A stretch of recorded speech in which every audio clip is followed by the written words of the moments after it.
Hi friends, today என்ன vlog அப்படின்னு பார்த்தீங்கன்னா என்னோடய முகத்தில் உள்ள முகப்பருவை பற்றி தான் பேச போகிறோம். என்ன அப்படின்னு பார்த்தீங்கன்னா ஃப்ரெண்ட்ஸ், உங்களுக்கு யாருக்காச்சும் இந்த மாதிரி இருந்திருந்தால் எனக்கு கண்டிப்பாக ஏதாச்சும் ஒரு ஹோம் ரெமெடி சொல்லுங்கள்.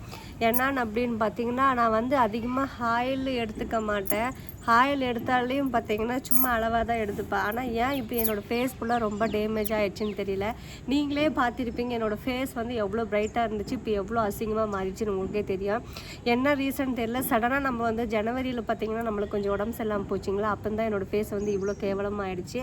நானும் பார்த்தீங்கன்னா ஸ்கின் டாக்டரும் பார்த்தேன். அவங்க என்ன சொன்னாங்கன்னா, டெஸ்ட் பண்ணி பார்த்துட்டு அதெல்லாம் ஒன்றும் பிரச்சனை இல்லைங்கன்னு சொல்லிட்டு ஒரு நைட்டில் போடுற மாதிரி ஒரு ஆயில்மெண்ட் எழுதி கொடுத்தாங்க. ஆனால் அந்த ஆயில்மெண்ட் போட்டும் கூட எனக்கு வந்து இந்த பிம்பிள்ஸ் எல்லாம் கிளியர் ஆகலை. நேற்று நான் என்ன பண்ணேன் அப்படின்னா, தக்காளியை வந்து கஸ்தூரி மஞ்சள் டிப் பண்ணி அப்ளை பண்ணதால ஏதோ ஒரு கொஞ்சம் இதான மாதிரி இருக்குது. ரொம்ப பார்த்திங்கன்னா தெரியும், ரொம்ப அதிகமாக பார்த்திங்கன்னா பிளாக் மார்க்ஸு ப்ளஸ் பிம்பிள்ஸு இங்கெல்லாம் பார்த்திங்கன்னா அசிங்கமாக பார்த்திங்கன்னா ஒரு மாதிரி அசிங்கமாக இருக்குது.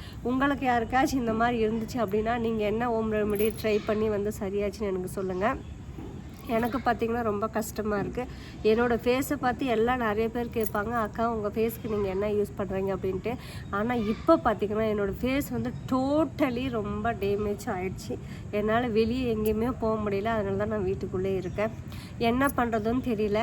சின்ன வயசுலாம் கருப்பாக இருந்தாலே நான் பார்த்திங்கன்னா ரொம்ப கலையாக இருப்பேன். ஆனால் இப்போ ஏன் இப்படி மாறிச்சுன்னு எனக்கு சடனாக தெரியலைங்க. ஒரு வேளை ஹார்மோன் ப்ராப்ளமா இல்லை என்ன ப்ளட்டு ஏதாச்சும் பிரச்சனையான்றது ஒன்றுமே தெரிய மாட்டேங்குது. நானும் ஹாஸ்பிட்டல் டாக்டர்கிட்டையும் பார்த்தேன், வீட்லேயும் ஹோம் ரெமெடியும் ட்ரை பண்ணேன்.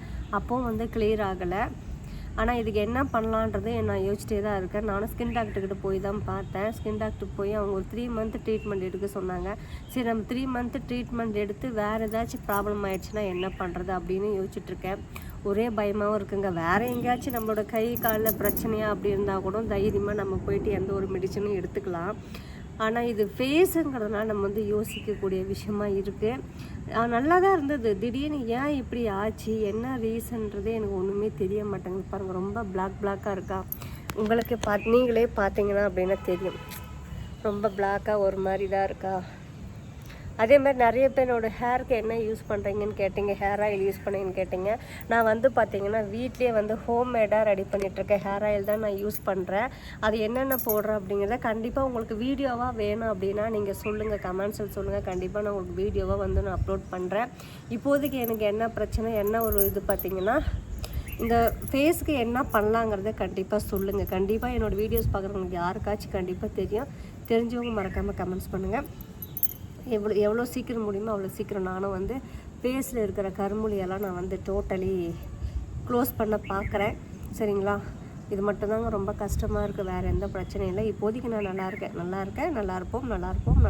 எல்லோரும் நல்லா இருப்போம். ஓகே, பாய்.